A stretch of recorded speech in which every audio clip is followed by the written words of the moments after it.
Welcome to the Killer Innovation Show, the longest continuously produced podcast in history. Each week, Phil McKinney brings you the insights and strategies to amplify your creativity and innovation skills. Here's your host, Phil McKinney.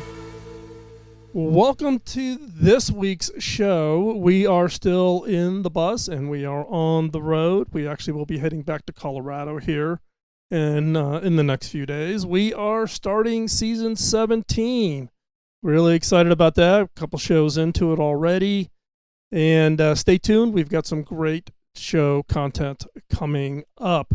Today's show is a little different. We do have a guest. This is the first time we're doing a remote guest while I am on the bus. So I will apologize up front for some audio quality issues. We are on wireless broadband when we are on the road. So you never quite know how that's going to work out. I think it worked out pretty well.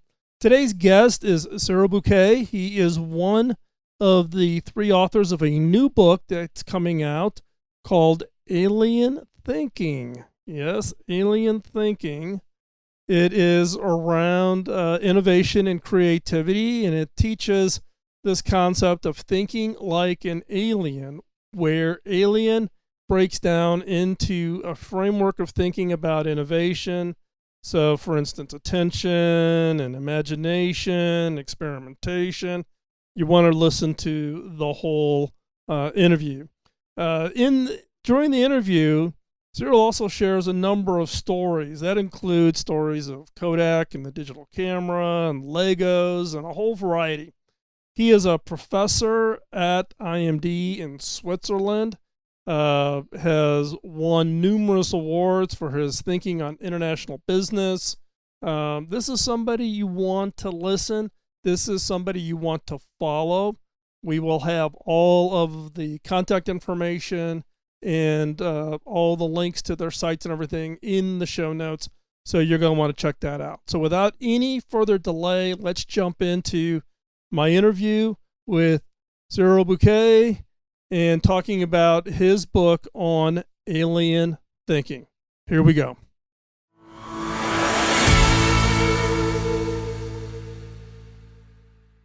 So Cyril, give us a little bit of your background. How did you get involved in, one, IMD, where you're at, but also the whole space of innovation? Yeah, my pleasure indeed to share a little bit of my background. I'm a professor of innovation and strategy at IMD, which is one of the most interesting places, I think, in the world that exists when you want to work with real executives who face very fascinating challenges in industries that are fast changing. And obviously, we are academics, so we do research. We try to help them out, face those challenges. And I got into this world. It's a little bit of a funny story because I was, doing my studies in Canada. And the last thing I wanted to do is to become a professor.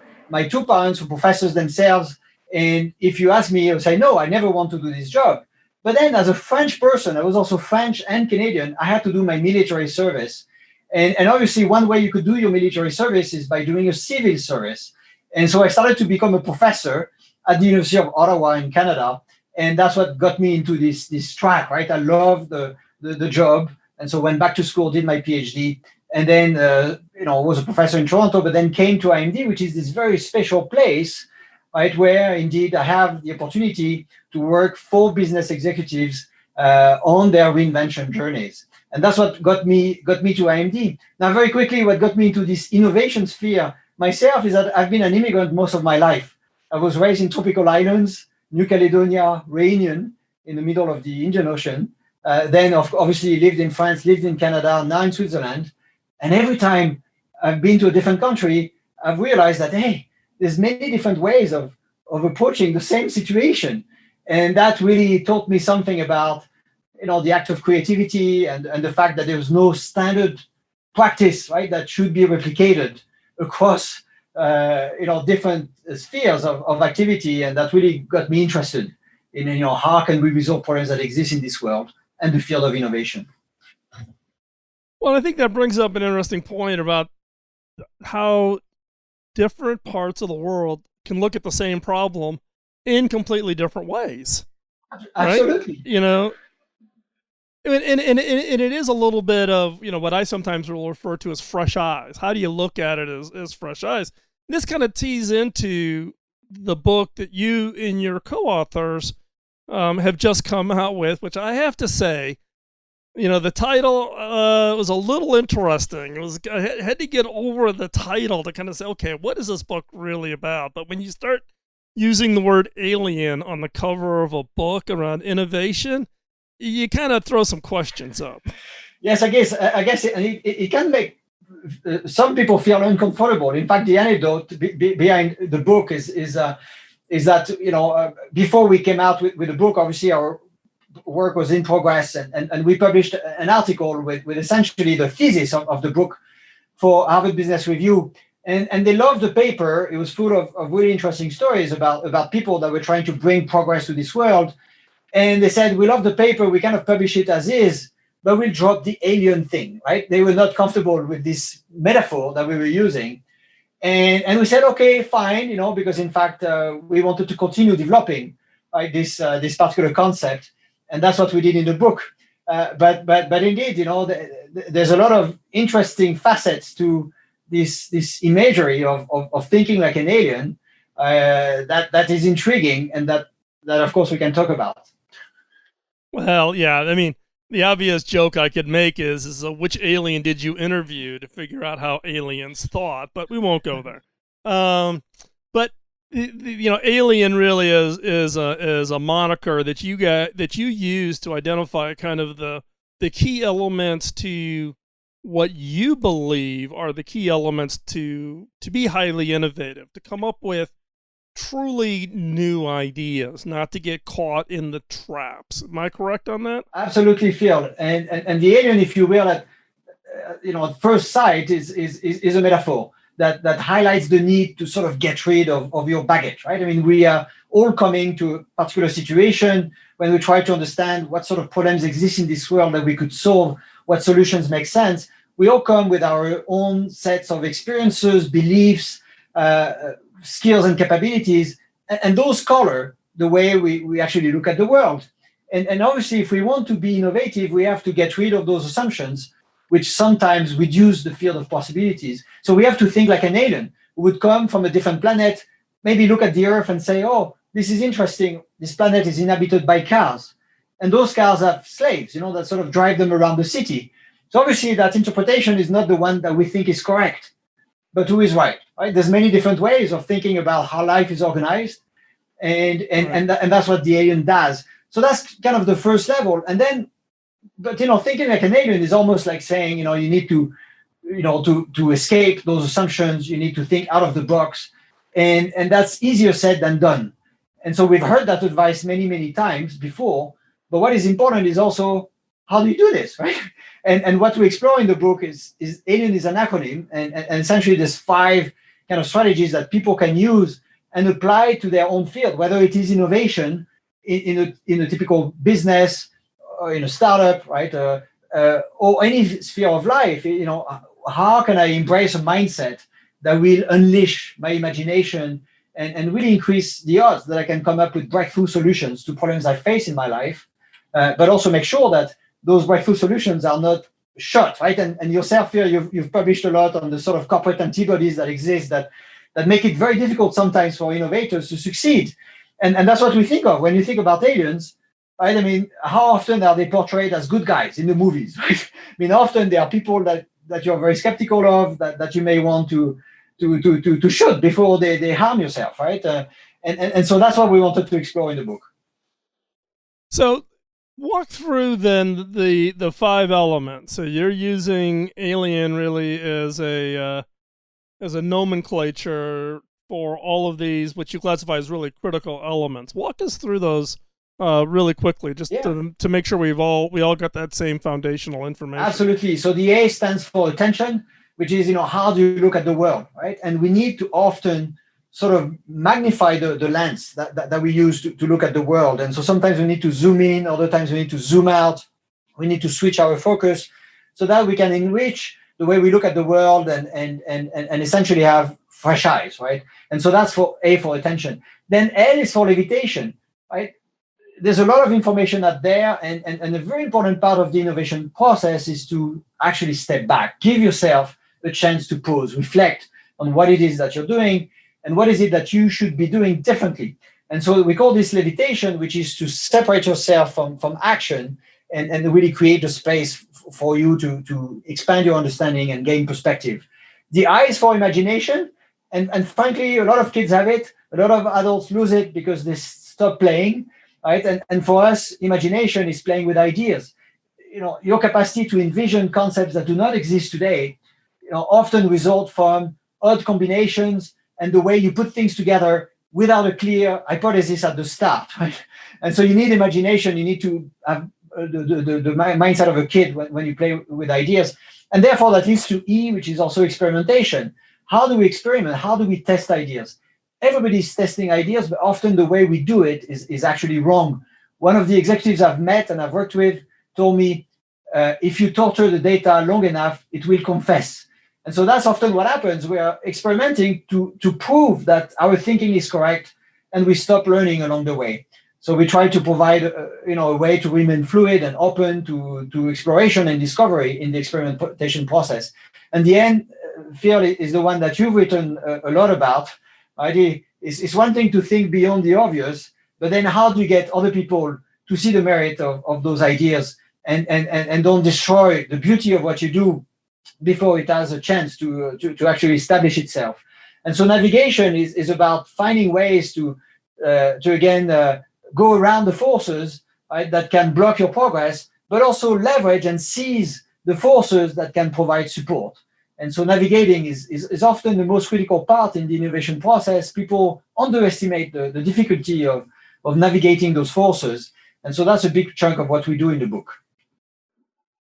So let's walk through these, because I know in the book you highlight a couple of points, which in some cases listeners of this show are going to say, hold on, Phil, you've talked the other side of this. And it's true.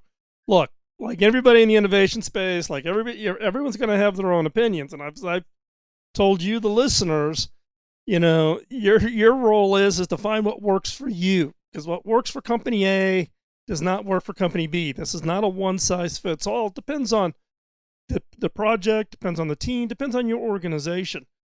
One is I think I actually agree with this, albeit, the framework we teach is called FIRE, focus, ideation, ranking, execution.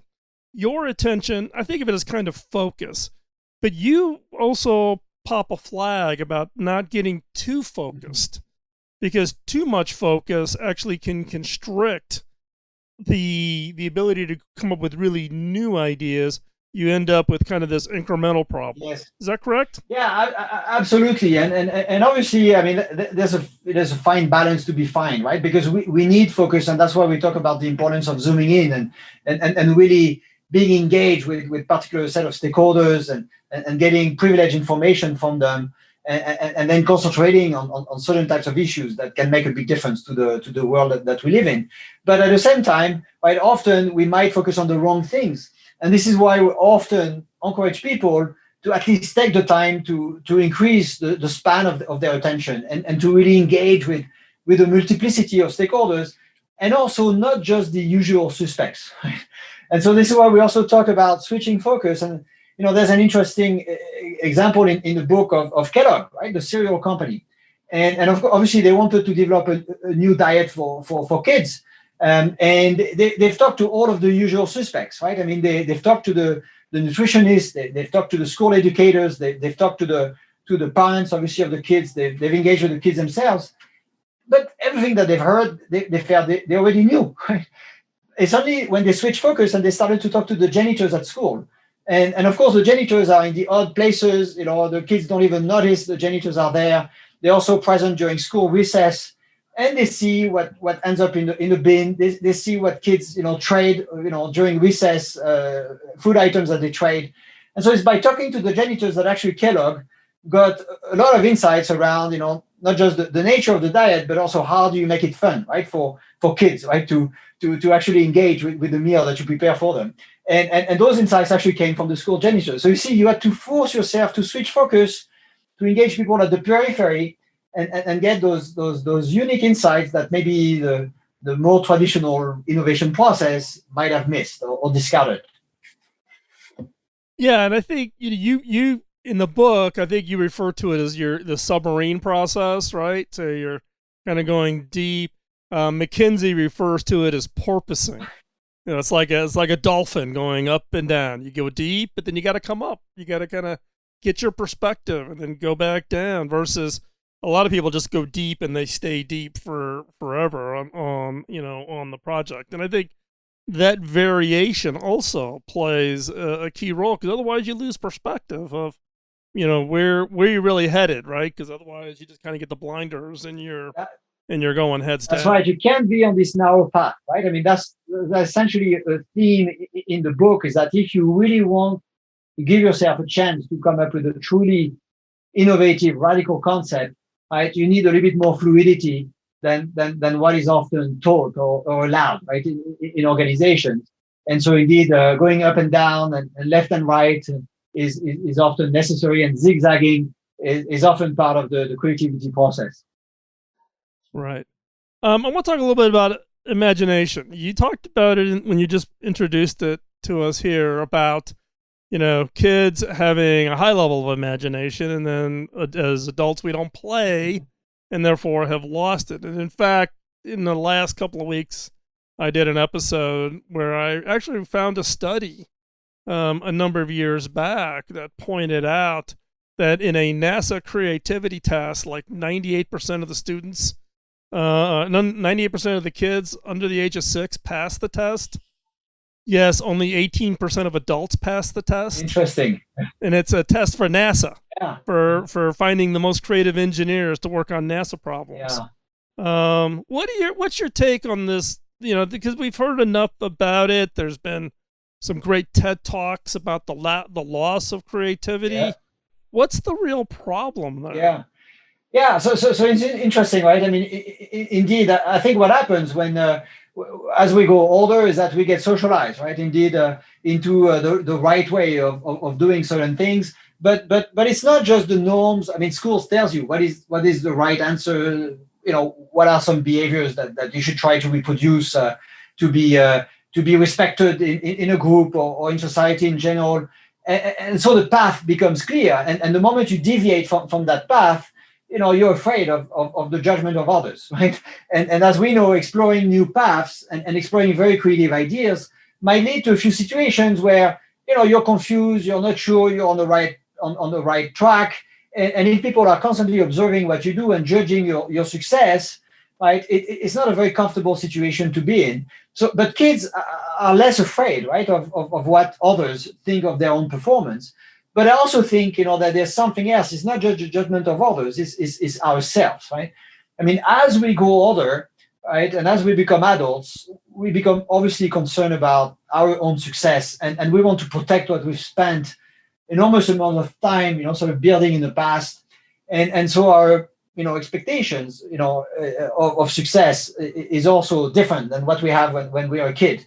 And I often, in fact, show a video of my daughter. She's 8 years old, and I show the first day that she was on the ski, because we live in Switzerland. We are close to wonderful mountains, and so my kids have been skiing since the age of 2. And so here she goes, for the first couple of hours, she's on this sort of rug, where they're basically learning how to walk with their skis, and then she ventures into the snow, and of course she goes down and she falls. But she does it, laughing, and she gets up immediately and have this on video, and she's like, "Oh, I keep falling," but it's a fun process. When I fall today, when I ski, let me tell you, Phil, it's not fun, right? I mean, it hurts. Right? I mean, I don't like to fall. Physically it's difficult. I'm stiff. It hurts. But therefore, I also stop learning.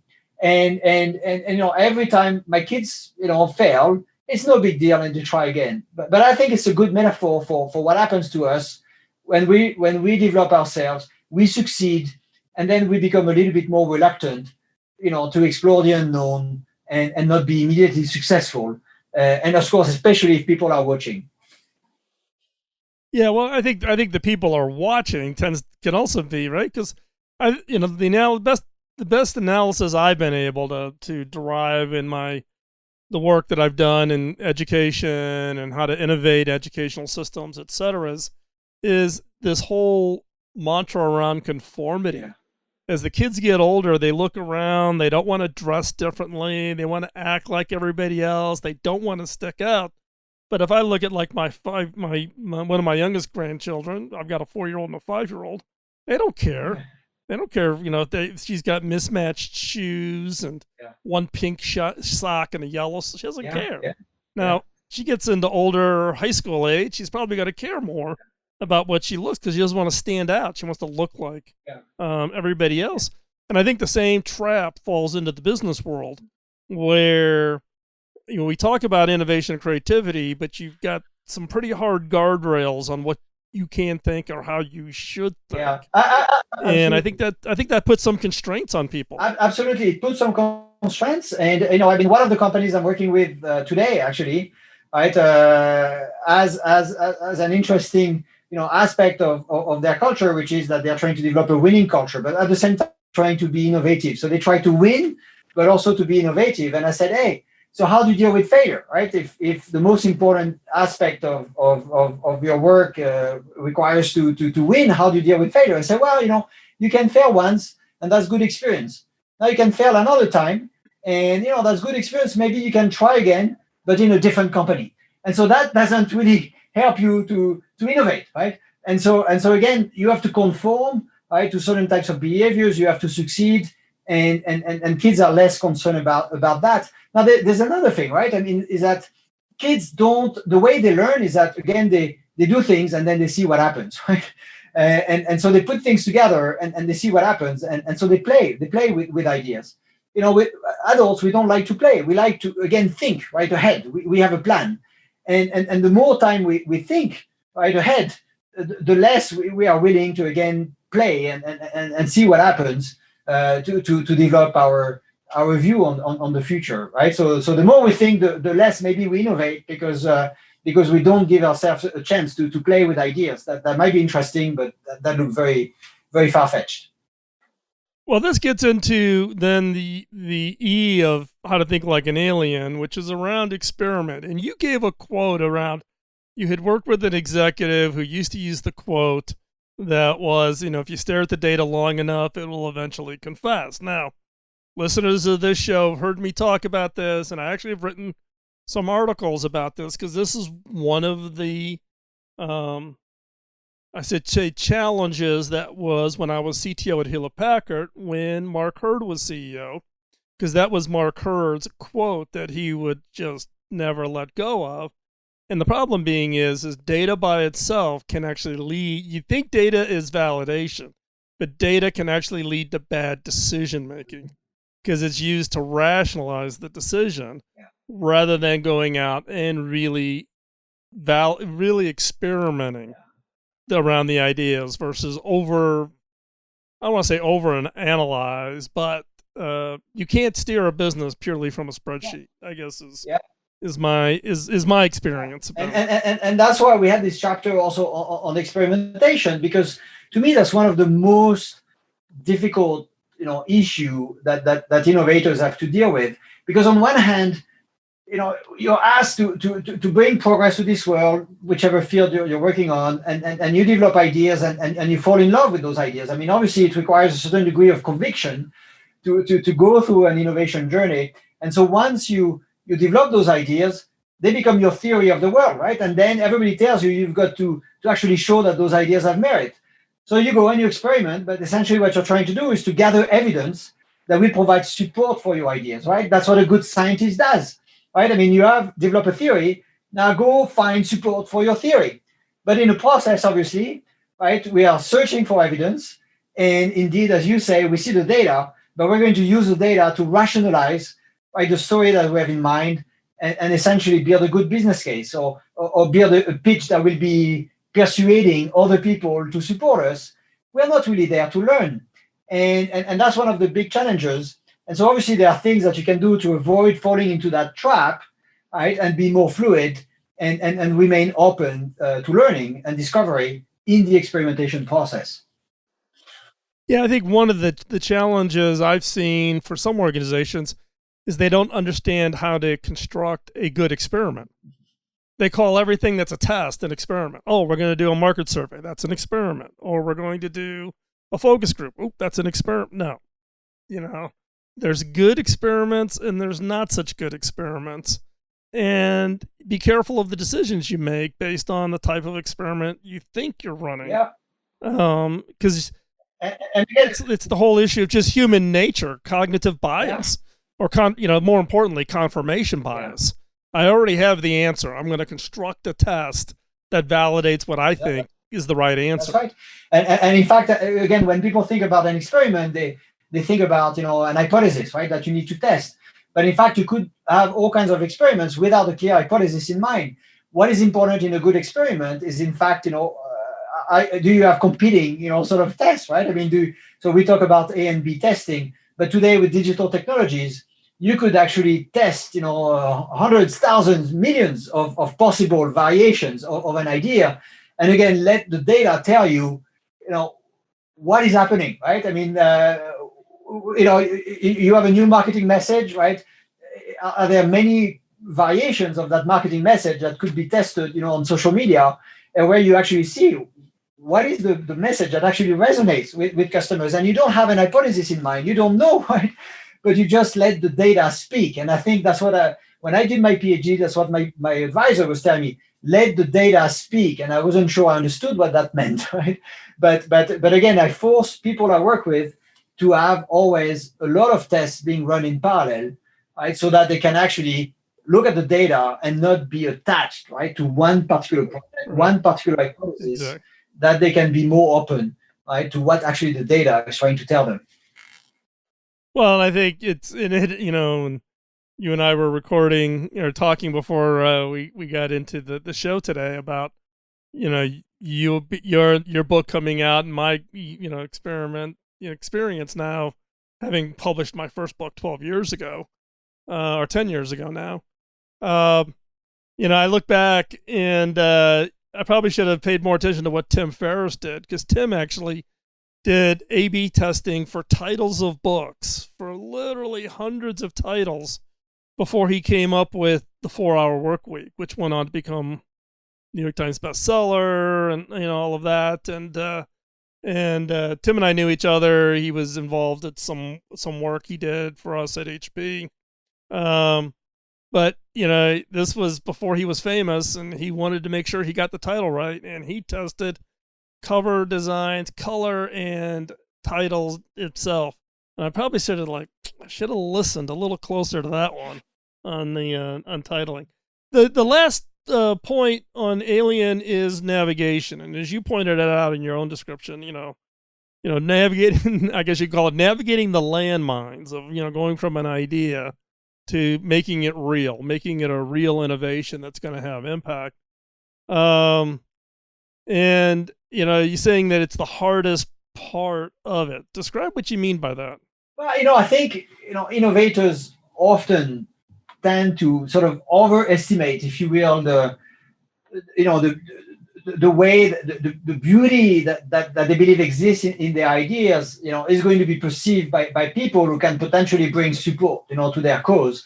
So, I mean, again, you've worked hard, you've identified a problem that matters, you come up with a solution that you think, can make a real difference. And obviously, when you present it, and now you need the green light, you need support, you need commitment from people, you kind of hope that people will see it, right?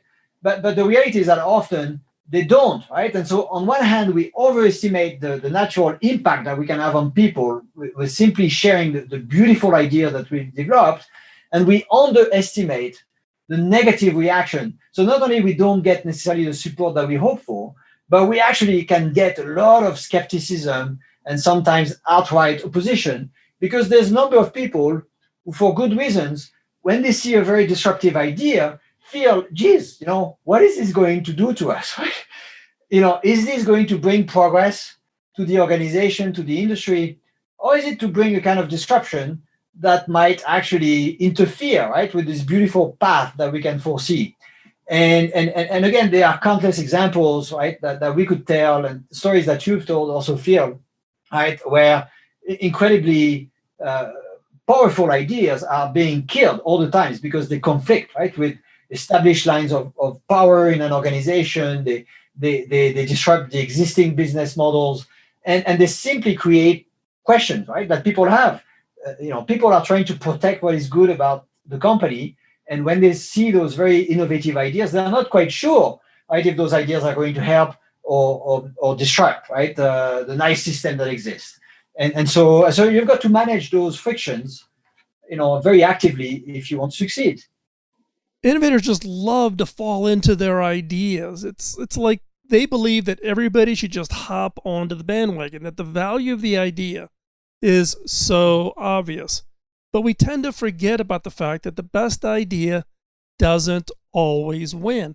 There is so much that gets wrapped around an idea that determines whether it's successful or not.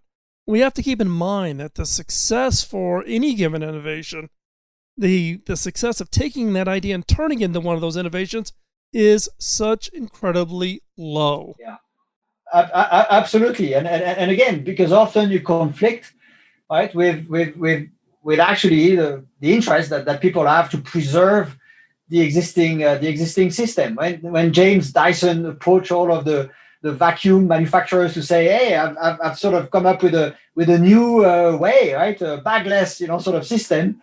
Right, they all rejected his invention because essentially what it meant for them is no more bags to sell, right, for those vacuum cleaners. So again, how many times do we see beautiful creations that get squashed because they actually threaten, right, a very established and often profitable way of doing things. And one interesting example that we tell in the book as well is the one from Steve Sasson, who was the inventor of the first digital camera. And obviously he came up with a radical concept, but he made a mistake. When he presented his innovation to the top management team of Kodak, he said, ladies and gentlemen, this is filmless photography. And obviously at that moment, he conflicted, right, with the established system that essentially what made people proud working with these companies, that they were so good at making films. And so when you say filmless photography, you're basically conveying the view that you're taking the company to a place that we don't know, right, even exist, and how are we going to compete in that space. And it took him a few years to actually evolve the language to digital films. And when you talk about digital films, you essentially rally people behind a concept that they really care about. It's just a new way of achieving a cause, a mission that is very dear to our heart, right? And that's what disruptive innovators have to do. They have to wrap their disruption in a language that will resonate with people, that will tell them, look, yeah, it's a different way of doing things, but we're all behind the same cause, right? And that's what they often don't do enough. That is such an important point. Language matters. I mean, language really matters. Ability to change language to the audience, whether you're talking to executives, if you're an entrepreneur, or talking to a venture capitalist, or talking to press and media, talking to customers. The language you use to describe your idea, to describe your innovation, is so critically important. And I've had the experience so many times of where bad language gets in the way. Yeah, no, absolutely. And in the book, again, I mean, the former innovation director from Lego told us, you've got to be a diplomatic rebel. And I think it's also the title of a book that is quite an interesting read as well. And that means you have to build bridges, right? I mean, you cannot just innovate and convince people without building those bridges. And obviously, when we build bridges, the language, right, that we use, is actually key. And if you compare the Steve Sasson story with another story where there was a good use of language, there's this gentleman that we interviewed for the book, and we tell the story, Jonathan Ledgard. He was doing his PhD here at the University of Lausanne, the EPFL School of Engineering, on drones. But it just happened that actually in his prior life, he was a war journalist, right? So he was actually working for the Economist, traveling in all kinds of places where people were at war. And then he realized that people were using donkeys to transport small loads of blood supplies and medication to very remote parts that could not be reached, right, by road. So they were using donkeys, and obviously that process took a lot of time. And he was doing his PhD in drones. He said, obviously we could use drones instead. I could have gone to Africa and talked to the chefs of the village and say, hey, why don't we bring drones to transport blood supplies? But instead, he told the chefs of the village, what if we put your donkeys into the sky? And he created a company called Flying Donkeys. And obviously the imagery really resonated in that part of the world.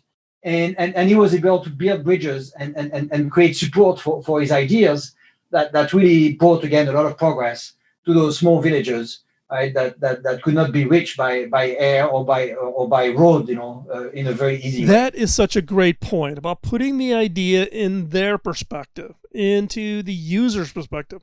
Not your perspective as an innovator, but their perspective.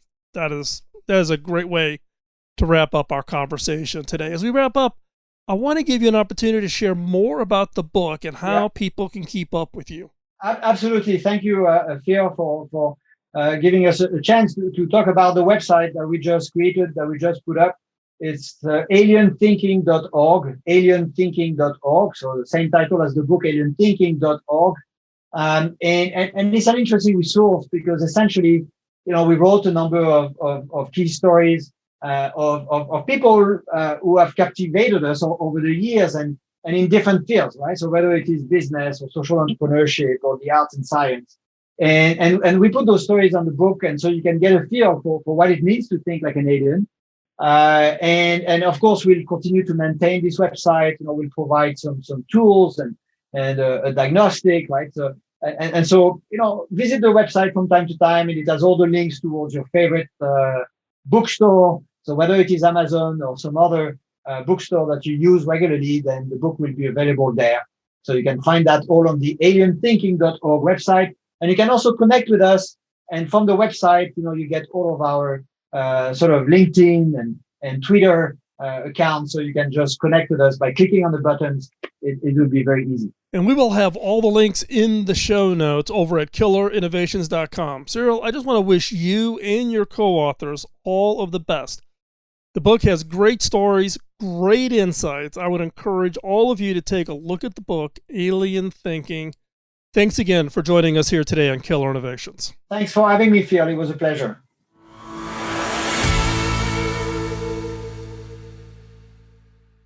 I don't know about you, but that interview with Cyril was an eye-opener for me. Look, I live in the innovation space. I do this every day, but sometimes you just have to get reminded. And I think the point around language and changing the language, critical when trying to drive and deliver and convince people to join on to your ideas. And I think also the stories of companies like Kodak and Legos and others, I think, are great just reminders of how different organizations go about the overall innovation process. And yes, you can be frustrated. Yes, we all run into the innovation antibodies, but it takes tenacity. It takes innovation grit to work through these things and to deliver the innovations that have these significant impacts. So before we go any further, I just want to ask a favor, and that is tell others about the show. If you found this interview to be interesting, insightful, maybe triggered some thoughts, forward it on to somebody. Subscribe and like, post a comment, give us a review. All of that helps us get the word out about the show. And yes, we are now coming into season 17. We're kicking that off. We're already a couple of shows in now. And we've been doing this for quite some time, but always appreciate you, the listeners, helping us get the word out and sharing it with others. I'd also encourage you to check out Cyril's book, The A.L.I.E.N Thinking. Now, as I said in the beginning of the interview, the word alien was kind of like a little bit of a, what is this all really all about? But once I got into the book, great material, great insight. It is based on an article the three of them wrote for Harvard Business Review, which got great, strong reviews on it. So you're going to want to check that out. Also, I would encourage you to join the Innovators community if you want to extend the conversation about the book or any of the other books we've talked about, or any other book that you think is interesting that people in the community should know about. It's a free community. There's no charge. It's where innovators hang out from around the world, from literally, I think, every continent now. We've been getting a number of college students are now joining in to connect and to share their ideas and to get support to be entrepreneurs, take those ideas and do something real with them. So check it out. Hop on over there. It's where you can ask questions and where you might be able to answer the question that somebody else is asking. The way to do that is just go over to theinnovators.community. Theinnovators.community. It's free of charge.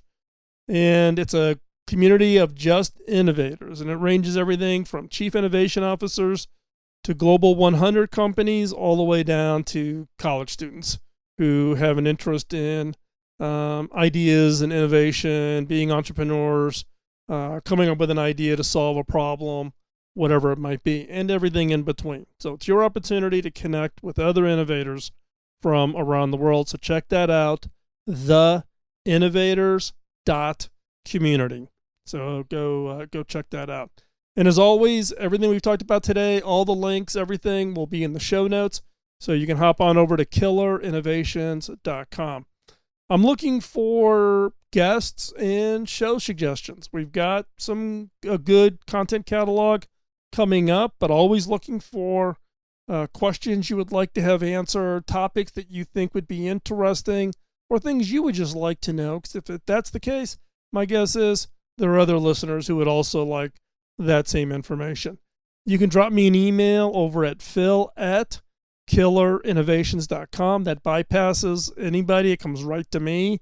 And I will read those and organize those and put those together into possibly a future show. So again, drop me an email over at phil@killerinnovations.com. With that, I want to thank you for taking the time out of your busy schedule to be with us here today. Hope you enjoyed the interview. I know I sure did, and I appreciate you taking that time. Have a great week. We'll talk to you soon. Bye-bye. Podcasting nonstop since 2005, this has been the Killer Innovation Show on the Innovators Network.